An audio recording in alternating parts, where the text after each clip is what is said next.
caught him. Oh yeah, and I caught him and I took pictures with him and Arnold too.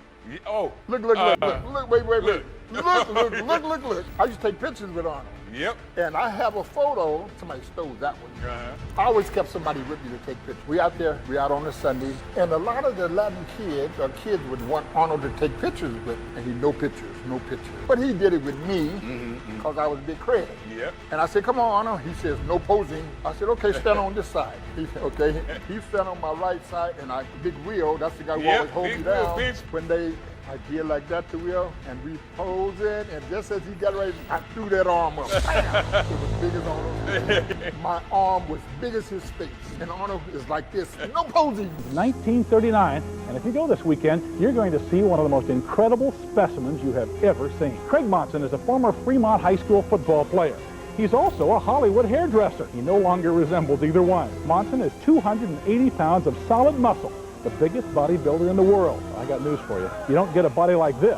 I heard about him before I seen him. People told me, and I had won a couple of bodybuilding titles, a powerlifting title, had won a few little titles, and I was feeling pretty good about myself. People see me and they say, you know what? You look like a little Craig Monson. I said, a little? I ain't no little, no fucking body. I don't know who the Craig Monson is, but I ain't little. And I just leave it at that. And I seen Craig Monson on the Venice Beach boardwalk. And he was way down the boardwalk. And I seen a big crowd of people standing around. And the closer I got to that crowd of people, and the man standing in the middle of that crowd, Craig Monson, I said, God dang. When I actually seen Craig Monson, I was happy that they said I was a little Craig Monson. I was happy about that, to even be compared in any kind of way.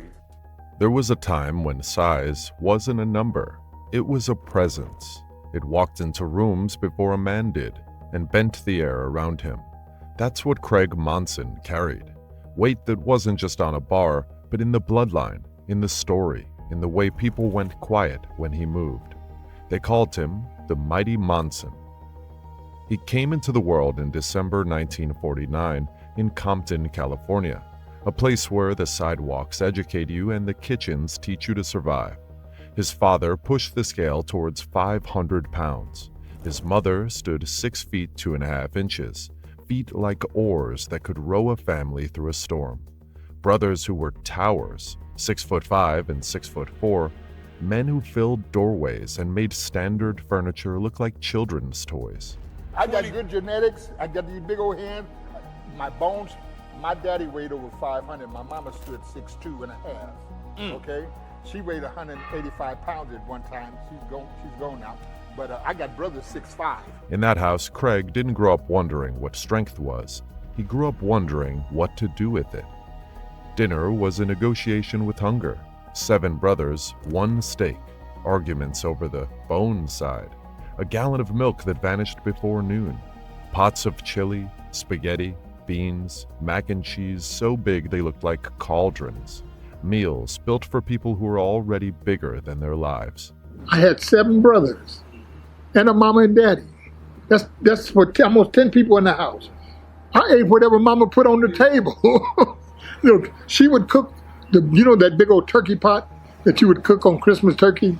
She would cook, fill it up spaghetti, fill it up with chili bean, mac and cheese, fill it up, and whatever. And if we had steak, we had to split a steak. Me and somebody. I want the bone side. Give me the bone side. I didn't have no protein shakes. I didn't mess with that. Okay? I used to buy every kind of fruit they had in the fruit department. And I'd go home and chop and put it in a big old Tupperware. All kind of fruit in one big Tupperware. And I'd eat off of that the whole week. Okay? That's where Craig learned appetite. Not just to eat, but to take what's there and turn it into more. Scarcity makes its own recipes. So does destiny. The first gym was his backyard, scrap wood for a bench. We put the padlock in it that way. We put the speed bag in the corner and the heavy bag. And when you come down the alley in the evening, that garage would be rocking almost off the foundation from punching that bag so much, okay? All our benches were made out of wood. We put stuff together and made our benches, and we had racks of dumbbells, And this is where we would fog it up in there. The windows would fog up, steam up.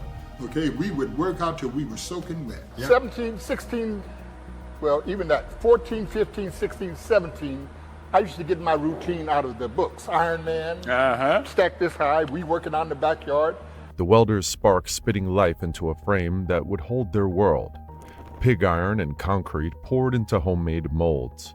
Nothing matched and everything worked. That's where his arms began to become legend. 22 inches before he ever saw a needle, before he ever read a program, before anyone told him what the right way was. The right way was the way that made the bar move and the muscle grow. He didn't follow rules. He built them out of rebar and will. Chapter 2. Street Curricula. But the street has its own curriculum. In South Central Los Angeles, Craig came up with the Avenues, a crew before the Crips had a name. There was a skinny kid who hung around sometimes looking for a path into manhood. Raymond Washington. One day Craig slapped him and told him to leave. Humiliation is a seed. It grows in strange directions. Washington said he'd start his own gang. That crew became the Crips, and Los Angeles shifted on its axis. What is a myth if not a moment retold enough times that it becomes prophecy?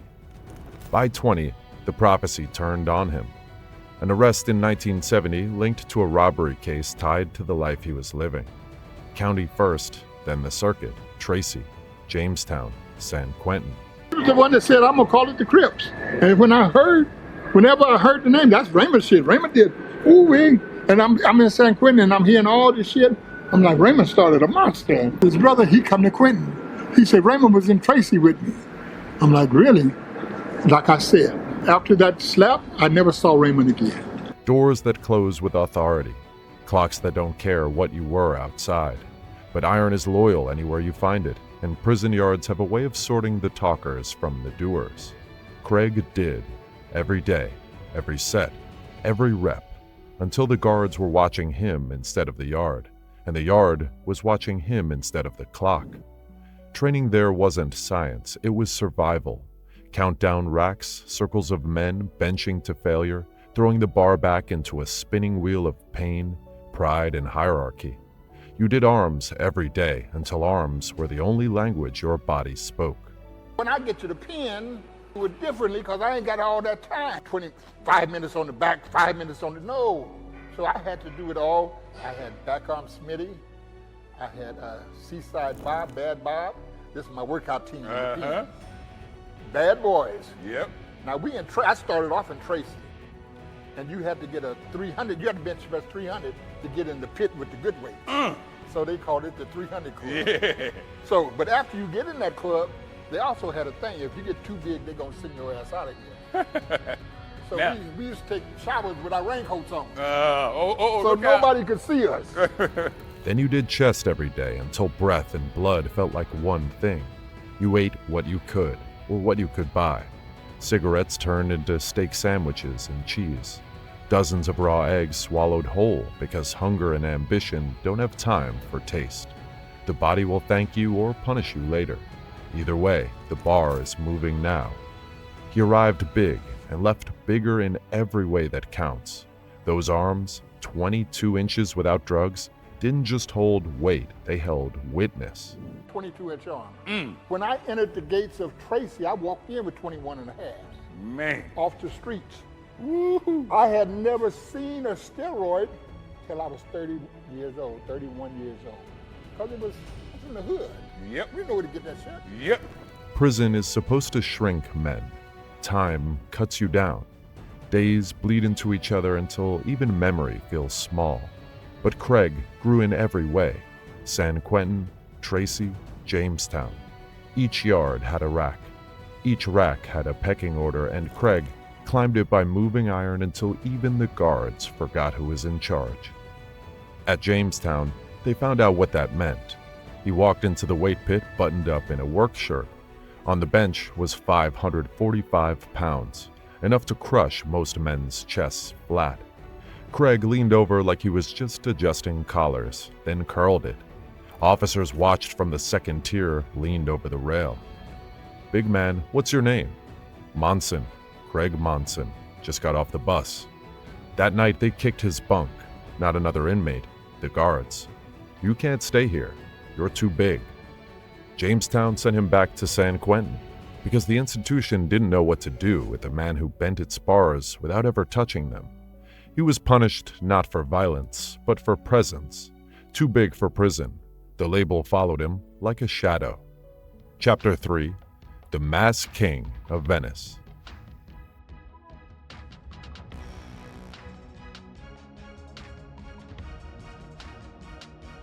This is the Pit, better known as Muscle Beach, where for $30 a year or $3 a day, you can join a club and look like this. Muscle Beach is the only gym of its kind in the world.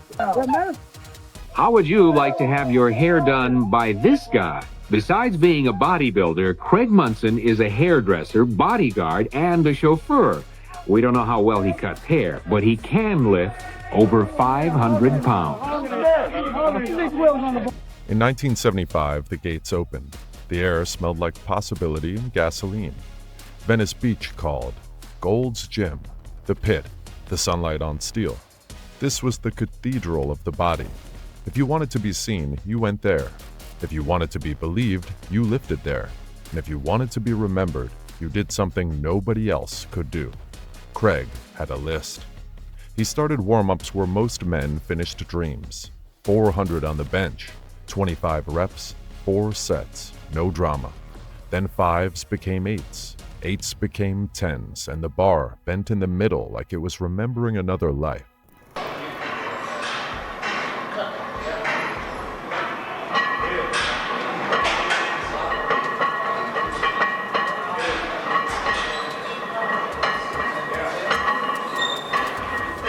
£200-pound dumbbells treated like they were grocery bags. Skull crushers at 315, pulled from the floor to the chest.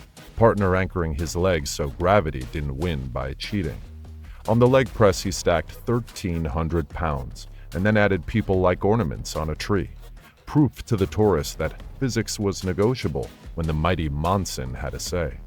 Crowds didn't gather, they materialized, because awe is a magnet.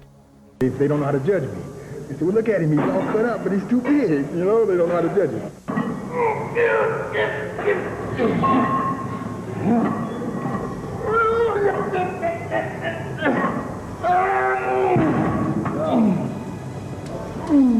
What advice could you give for a kid who's starting out, wants to look like you? Discipline. Don't push yourself. Stay away from the steroids. Don't let the guys in the gym talk you into steroids. I've trained 17 years without it. It takes time, blood, sweat, and tears, like I said. Arnold weighed 225 on stage. Craig walked around at 270 plus, like a warship in a marina. Arms beyond 23 inches, triceps casting shade on his own chest. One day, a photo, Arnold beside him, smile ready for the record. Craig raised a casual biceps pose and eclipsed the Oak's face. No posing like that, Arnold said, half joke, half truth.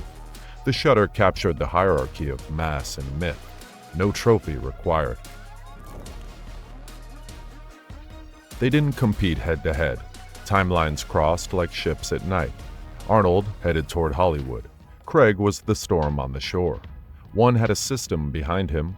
Contracts, magazines, a machine that could make a man into an era. The other had weight, spectacle, and the court of public gasps. In the official story, a trophy names the king. In the real one, crowds do. And in the pit, Craig wore the crown. Years later, the Oak remembered. When Craig posted old pictures, a comment appeared. Nice pictures, Big Craig. Sometimes respect is a sentence. Sometimes it's the part the editors couldn't cut. Legends recognize each other the way mountains know the horizon. Chapter 5: Rituals of Fuel. His diet was exactly what you'd expect from a man who preferred results to recipes. Tuna from the can, blend it with lemon juice and warm water, pinch the nose and get it down. 50s to early 60s, Dave Draper, the bodybuilder, brown bomber, he was doing tuna in water. Okay, buy tuna, open the can, pour the water off, eat the plain tuna. That's too much chewing. The tuna is nasty.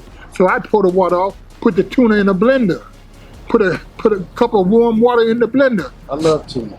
Squeeze lemon juice in it and blend it up and let it till it was so fine, and then I drink it. I do 2 or 3 cans of that a day, okay? Whole turkeys roasted and scavenged all week. Chicken is like paper, turkey is like cardboard, he laughed. The punchline of a man who measured food in outcomes, not flavors. Tubs of chocolate-covered fruit like dessert was a training partner. You can argue with science. It rarely argues back.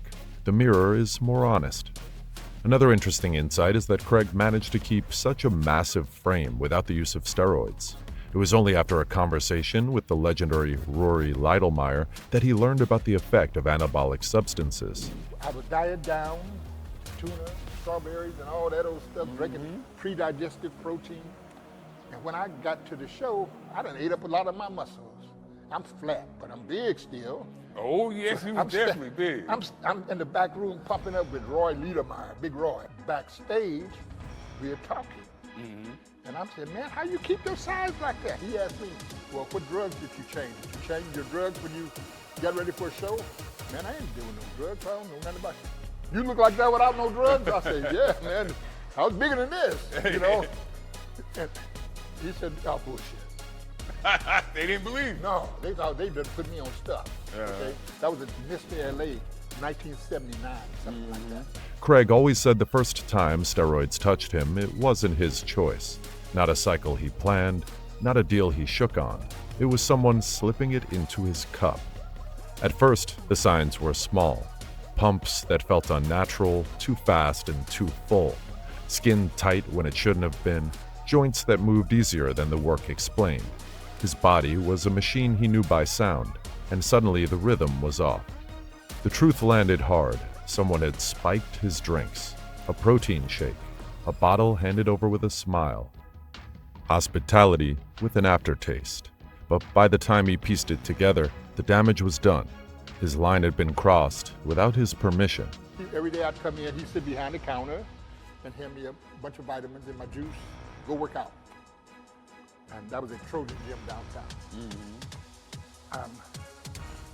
I'm in the back room, they got the mirror above on the ceiling so you can watch your chest.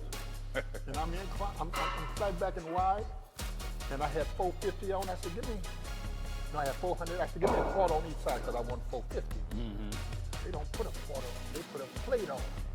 They give me 500. Yep.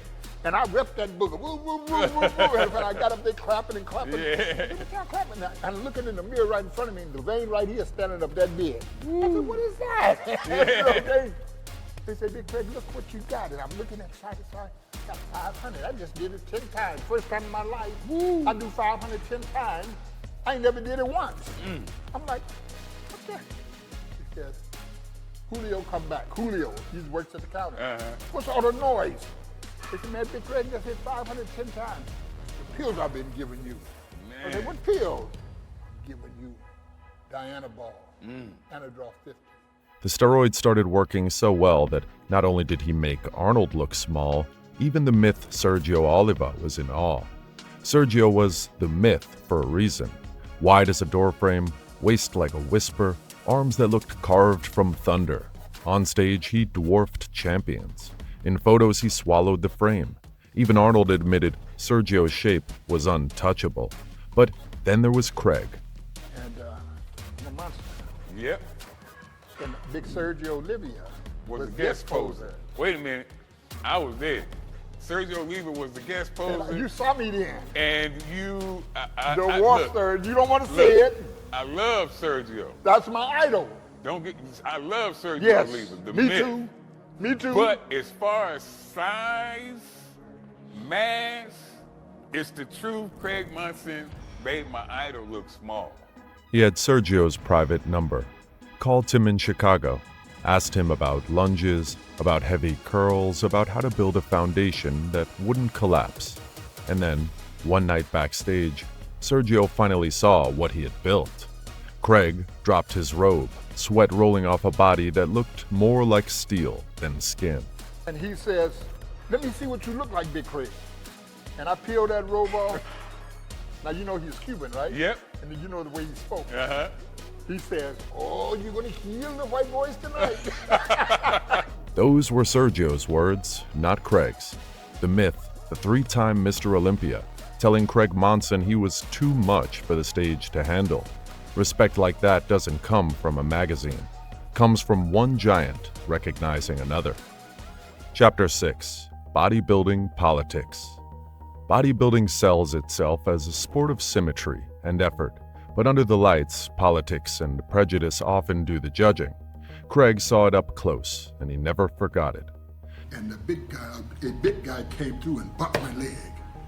And I was a gangster back then, coming out the neighborhood. And I looked up, who? Donnie, it's Arnold, big Arnold.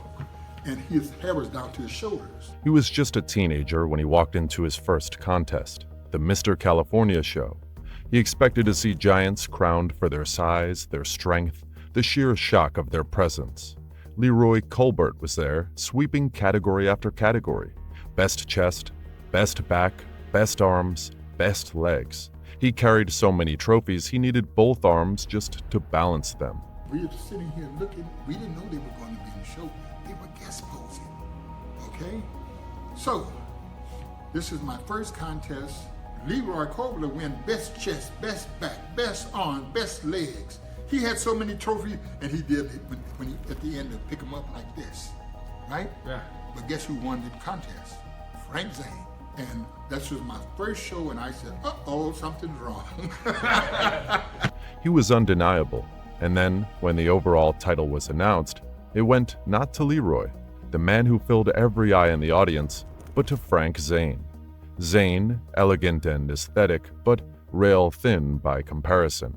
Craig sat in the crowd, watching the impossible become reality. The bigger, more powerful man was robbed. He left that night with a truth heavier than any barbell. Muscles weren't always judged in pounds. Sometimes they were judged in skin. That lesson echoed years later on the biggest stage in the world. Serge Nubret, tall, flawless, sculpted like a marble god, was primed to win the Mr. Olympia. Even Arnold admitted privately that Serge had him beat. The crowd saw it, the cameras caught it, and this was after some suspicious scandals regarding the timing of the competition, which left Serge bamboozled. So they take him out 2 weeks prior. This is how he looks. He looks great. I mean, full, vascular. Everything. And then separated. Everything. Look at us, that waistline and the abs. Yeah. And then for 2 weeks, he got depressed. He stopped eating because he was crushed. And then the night before, they're like, okay, you can compete now. And look at the difference. That's the surge that delivered against Arnold. If you looked that good 12 days before, why did you change anything? Why lose 12 pounds? No, because I was so annoyed about what they said, you know? You know, when you have been training for 3 months for the contest and you come to the country that tell you you cannot compete, I stopped eating, I stopped training, I could not eat for 12 days. Politics, money, image, race. Arnold walked away with another Sando. Serge walked away with a story everyone knew was true, but nobody in power would admit. In Europe, Craig lived the same story firsthand. At the Mr. World in Geneva, he stepped on stage at 272 pounds, the heaviest man in the lineup by nearly 50 pounds. The audience didn't need a scorecard. They chanted his name and rushed the stage. In the audience, it was 2,800 people in the audience. In Geneva, Switzerland. They didn't know me from the man in the moon, but they started chanting my name. Monson, Monson, Monson. They got up and rushed the stage, okay? Yeah. They take their sports very serious in Europe. They rushed the stage. They were at the foot of the stage, looking right up at me. I stepped off the podium, and I walked over to the edge of the stage, looked down at him and growled and did a most muscular from side to side, and then stepped back and started posing again. World contest. The people in the audience start saying, Monson, Monson. And they don't know me from the man in the moon, but they knew I was the best on that stage. And I growled at them.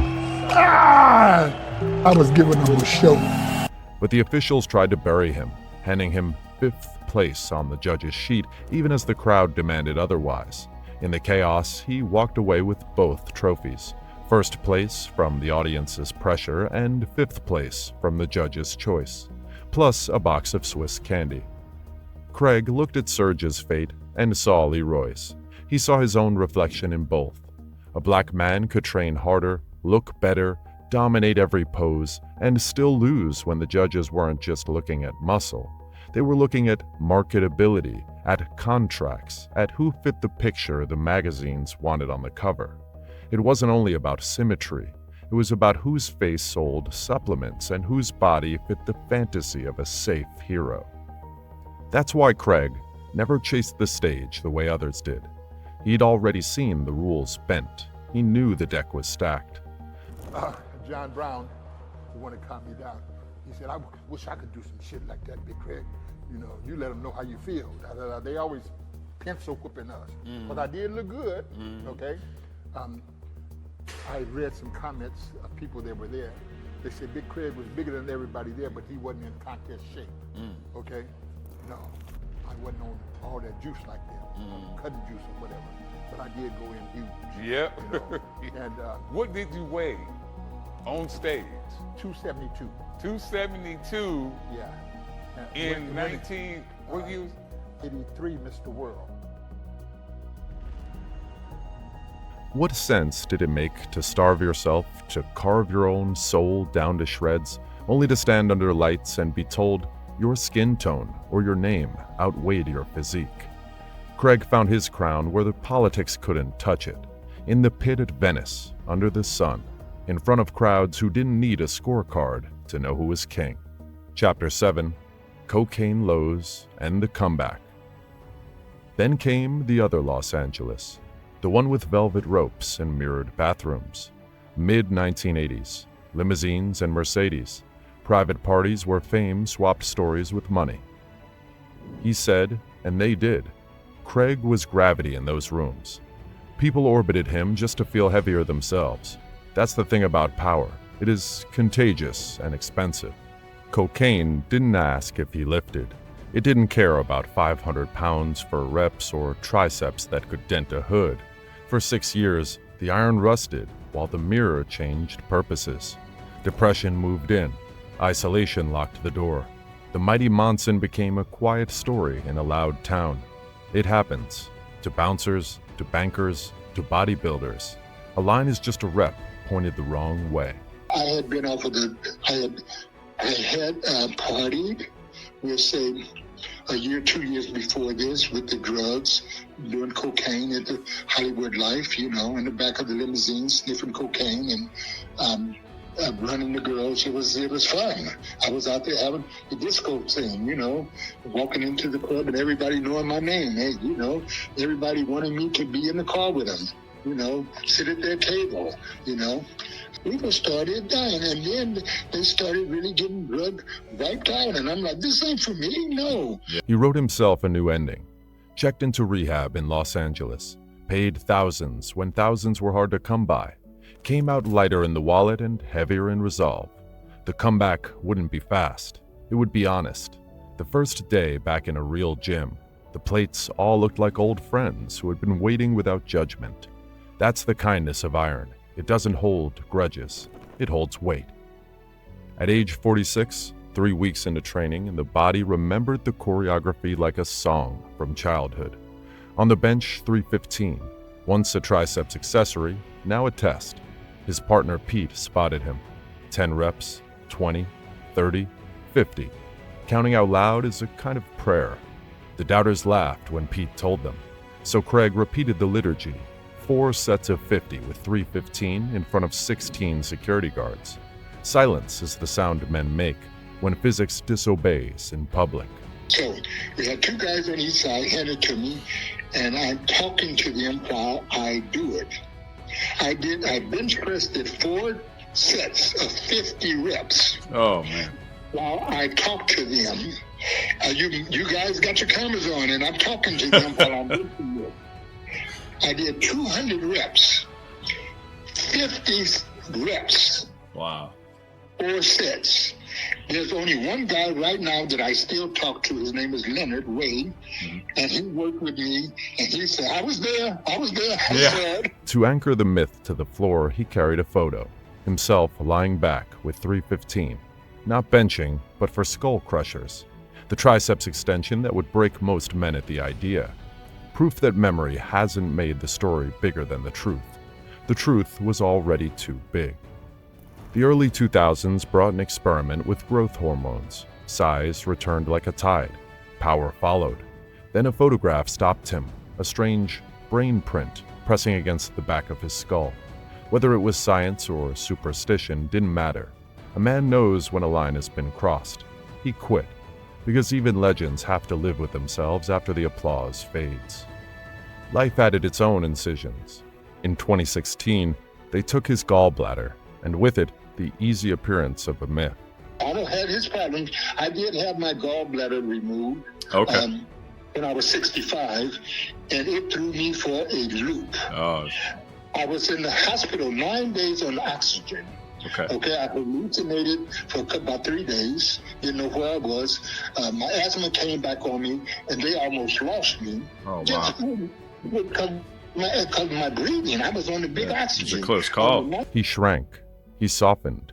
He started again, stretching, light weights, patience poured into the shape of a man. A climb back to 260, 270.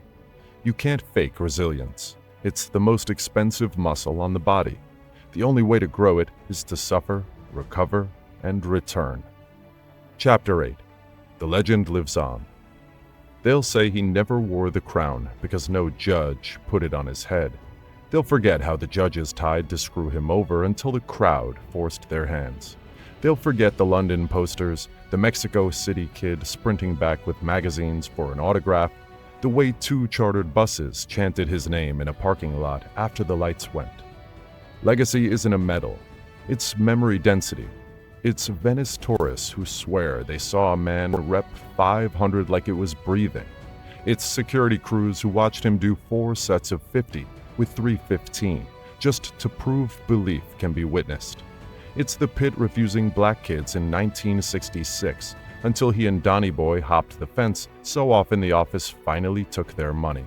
A barrier he bulldozed with persistence, then shared the space with everyone who came after. It's also longevity. 75 and still clocking in after the gallbladder surgery, rebuilding from 247 to 270, learning to love stretching, lightweight, patience, and the kind of humility that outlives the spotlight. It's the book and the documentary in motion. Childhood in Arkansas to Compton kitchens, avenues to San Quentin, Venice to Geneva to London, not as a confession, but as a curriculum for anyone who thinks strength is a bicep and not a biography.